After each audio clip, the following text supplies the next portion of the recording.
Now, in Nigeria, the issue of rape remains a deeply troubling and very sensitive topic, one that continues to challenge societal norms and legal frameworks. The recent case reported in Lagos, where a mother allegedly withdrew cooperation in a rape investigation involving her child, has sparked outrage and concerns across various quarters. The complexities of such cases often leave many unanswered questions, particularly around the motivations for silence and the potential pressures exerted on victims and their families. And so this incident highlights a larger, more pervasive problem within Nigerian society, a culture of silence that often surrounds cases of sexual violence and also health as well. Now, many victims and their families face stigmatization, societal judgment, and sometimes even threats, which deter them from seeking justice. And so the implications of this silence are profound. They are, as they are not only hinder the pursuit of justice, but also perpetrate the circle of abuse, leaving many survivors without the support they desperately need. It also means that people with health conditions cannot seek help because they fear stigmatization. Now, beyond the issues of sexual violence, there is also a significant reluctance to opening discussions with personal health, like Judith has just mentioned, now, particularly concerning the declaration of health status. The silence can be just as damaging, as it not only affects the individual's ability to seek appropriate care, but also has broader public health implications. The fear of being ostracized or judged often leads individuals to hide their health conditions, which is, in turn can exacerbate the situation and increase the risk of spreading contagious diseases.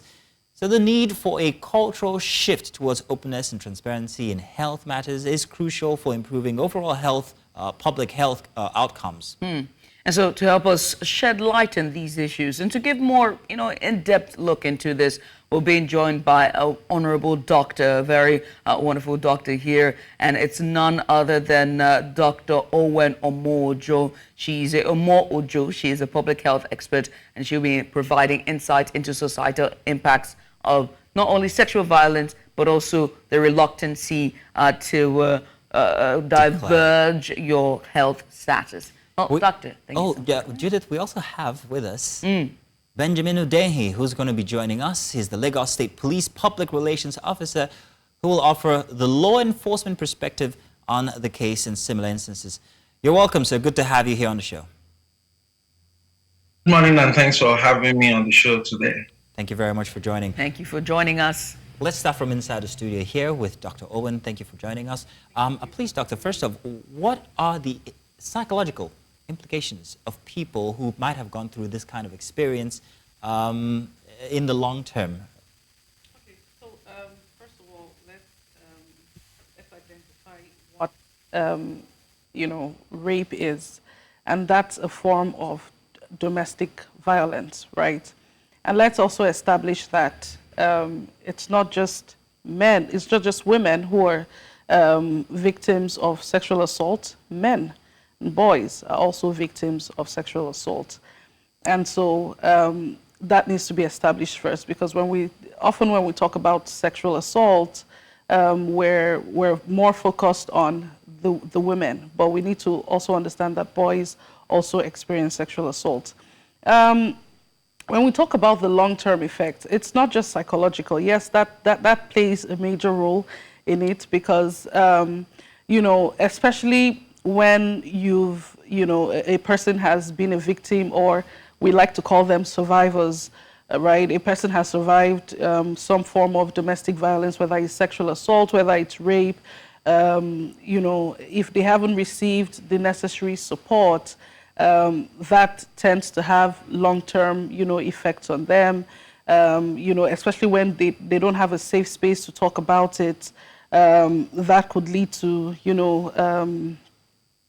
that could affect their relationships, like their interpersonal relationships with people, affect their productivity at work, it affects all aspects of their life. I mean, we're not just talking about the clinical side of it, to where, they're exposed to STDs and all sorts of other, health conditions. But psychologically, yes, long-term, it has long-lasting effects on their mental status. Yeah. Now, let me come to our guest on video chat there. SP Benjamin Hundeyin, I must ask about, the challenges that the police face or the police force faces when it comes to investigating cases of rape, sexual abuse, domestic violence, and gender-based violence, citing the very popular case that we just saw go viral on social media. What has it been like for the police force in investigating and even having victims and the families of the victims to come out and talk to the police? Well, it's always been difficult, extremely difficult, especially in the Ikorodu area of Lagos State. I need for people to know that fact, especially in the Ikorodu area of Lagos State, where you also sadly have most of these cases. Being recorded. So you really can't force family to come out. I really can't force the survivor to also talk about it. So what we often experience is that the parents of the survivor would take the survivor out of Lagos State, change their phone number, change their address, and we hit a brick wall. And the moment you take the suspect to court, and there is no you can't prove beyond reasonable doubt. The survivor is not there. They have refused to do medical tests. Sometimes it's because they've been settled in court. The suspect gathers 200,000, 500,000, gives to the family, and they accept it. So at the end of the day, the case gets thrown out, and sometimes people blame the police for lack of diligence, investigation. But like I said, we hit a brick wall. This has been ongoing, and this case, this recent one, was almost going that way. But thank God for public outcry. The father of the suspect had to insist that his son should come out because it was becoming embarrassing in society. So it's a problem we're facing, and we hope more people will be confident enough to come out to talk about their experiences. SP Hundeyin, now you noted a specific location, Ikorodu. I'd like you to please expand on that if you do not mind. Why is this prevalent in places like Ikorodu that you've just noted? I wouldn't know. I would like sociologists to go into that and let us know. But I've been able to provide statistics from what we compile every month. Most of the sexual and gender-based violence cases we record in Lagos State come from Ikorodu. And most of the cases that don't see successful prosecution, conclusive prosecution, also come from Ikorodu. So it could be a societal thing, it could be a cultural thing, I don't know. But we have done our part, and would like other stakeholders to play their part. We've gone to Ikorodu. We went there with the Lagos DSVA, Domestic and Sexual Violence Agency, to do a lot of advocacy campaign to let them know why they should not cover these things. There's been a little improvement, but there's still a lot to be done. So I may not be in the best position to tell you why it is, but I think it's mostly cultural. People believe, if you take your neighbor to court, then you don't have a friend anymore, and we need to maintain the friendship and all that. But that doesn't have a place in this age and time. SP, I know that we are pressed for time and we have to let you go very quickly. So I wanted to get an update on the case this case that have now brought this conversation, the case in point. What's the update on them? What is the force doing to ensure justice is done in spite of the reported lack of cooperation with the family of the victim? Well, the case has taken a different turn now, and the suspect has turned himself in, and we have taken a statement. We have taken the statement of the survivor too. We have done the medical examination. So we are proceeding well. We are progressing well, and I believe that before the end of the incoming week, we should be able to take the case to court. All right. Thank you very much. Well, thank you so much, SP Hundeyin. We appreciate you. We're going to let you go now to continue your service to humanity. But thank you again. Thank you very much for everything. When I'll come back to the studio here, we have Dr. Owen. You're not going anywhere. You're still here with us. Now, what must people know when it comes to especially cases of rape? Why is it important that they at least, first off, visit a hospital or a healthcare center? That's very critical because in most cases, people are like, oh, rape is something that shouldn't be told because of the stigma that comes. Why is there a stigma anyway? Okay.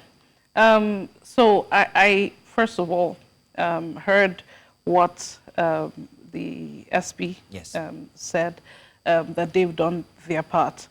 But the truth is, okay, so rape, sexual assault, domestic violence is not just akin to Nigeria. It's a worldwide problem, right? I mean, 1 in 3 women will experience some form of sexual assault in their life. 1 in 3. 1 in 3, and 1 in 7 men would experience some form of domestic violence, right? So that's how bad the statistics are. Now, coming to the Nigerian context, when the SP says, you know, we've done our part, I think part of the stigma, or before we go to stigma, part of the reasons why people do not speak up about this is because there's a trust deficit. There is this, you know, belief that if I go to the authorities, you know, I would have to spend money to, you know, take up the case. Is it really worth it at the end of the day? Now, we also have a culture of, you know, I beg, you know, God, we're very religious, you know, let God punish him, or let God punish the person, the perpetrator in this case. You know, so we also have that culture. It's a social, cultural problem. And yeah, I mean, if you go back in history and, you know, talking about sexual assault and things like that, it was seen as a taboo back in the day. You know, the family of the victim, you know, is stigmatized. That was just their believing that the person has been violated. And I'm speaking specifically in the context of a woman being the victim. For boys, it's like, you know, how do you prove rape in a boy, for example, in a little boy? And, you know, boys in our society or even around the world are expected to be strong. You know, how can a boy say, you know, he was sexually assaulted? You know, and in boys, it is more common for them to experience sexual assault at a very young age, and it's usually by, you know, members of their family or, you know, caregivers and things like that. You know, so for the men, you're expected to be tough. Like, why would you cry about, you know, sexual assault or domestic violence? And for the woman, it's like, you know, you've lost something so precious. You know, you've lost your virginity, or you've lost your dignity, and, you know, who's going to look at you? Who's going to, you know, appreciate you? So there's that fear. And I think what needs to happen is creating a safe space. So when people don't feel safe, they would not speak up about it. And you asked about the long-term, you know, psychological effects. Hurts people. Well, there we go. Say that again for those at the back. But we're pressed for time, and I'm going to ask you, just so, you know, just to prefer solutions. To prefer solutions, what can end the culture of silence? What can make people, victims, those with health conditions that are stigmatized, start to open up and talk? What is the solution? I would say collaboration is the key word here.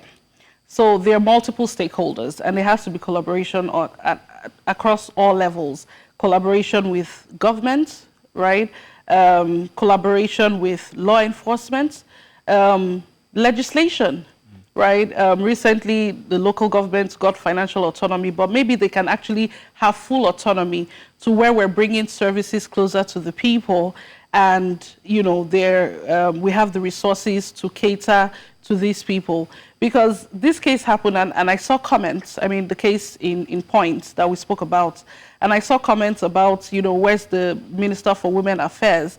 This is a local problem, right? And we should be able to have those systems in place to say, you know, there's a helpline that you can call. I know that Lagos State, the Lagos State Domestic Violence, you know, agency is doing quite a bit, but can we have this across all the states, and if possible, and preferably at the local government level, you know, bringing that service to closer to the people. And again, campaign, advocacy, you know, we need to spread awareness.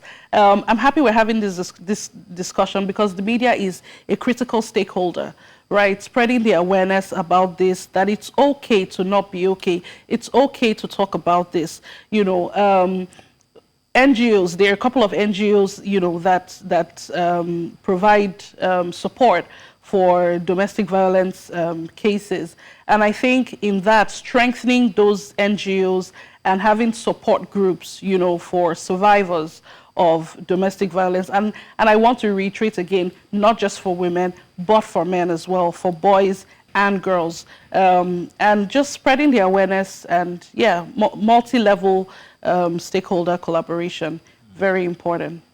There's a slight problem here because when you go deep into the cultural, I mean, villages and all, these matters actually happen and they're treated with such levity.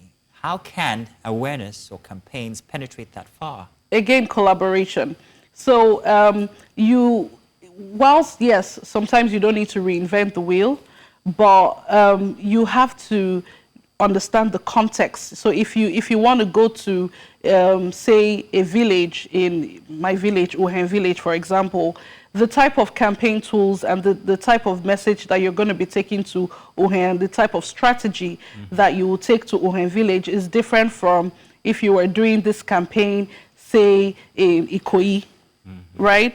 So you would need to collaborate. It's multi-stakeholder, the traditional rulers, traditional birth attendants. I mean, people in the villages or in rural communities are more inclined to visit a traditional healer before they visit a primary health center, for example, right? So you need to, first of all, get the buy-in of the people that, you know, they respect within that community, yes, you know, the rural stakeholders, and educate them, get their buy-in first. And once you do that, then, you know, you have a better chance of, you know, getting the word out there, spreading the message, and, yeah, getting the buy-in of Dr. people. Owen Omo-Ojo, thank you very much. Thank you so much for and having I'll let you me. to thank the SP who joined us earlier. Yeah. Judy, go ahead. Oh, yeah. Well, he's left already, but we want to say Still. thank you to the SP Benjamin Hundeyin for coming in as well to give perspective from the law enforcement.